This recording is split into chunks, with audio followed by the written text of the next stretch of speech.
Kemesraannya diperlihatkan Presiden Jokowi bersama Menteri Pertahanan Prabowo Subianto dan Gubernur Jawa Tengah Ganjar Pranowo saat panen raya di Kebumen, Jawa Tengah memunculkan sinyal kuat adanya duet baru untuk Capres dan Cawapres 2024. Sinyal itu dinilai sengaja ditampilkan Jokowi untuk menegaskan arah dukungannya pada pesta demokrasi mendatang.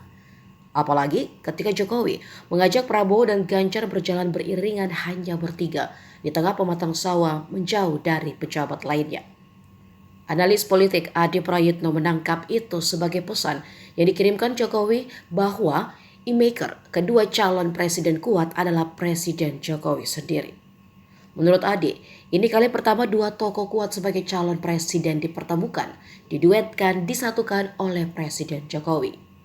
Dan tujuan dari pesan yang ingin diperlihatkan Jokowi itu adalah bukan semata-mata untuk PDIP, yang sampai saat ini belum menentukan calon presidennya, namun juga untuk elit partai dan publik pada umumnya. Bahwa Presiden Jokowi ingin memberikan pesan jika calon presiden yang di-endorse adalah Ganjar Pranowo atau Prabowo Subianto dan bukan calon lain.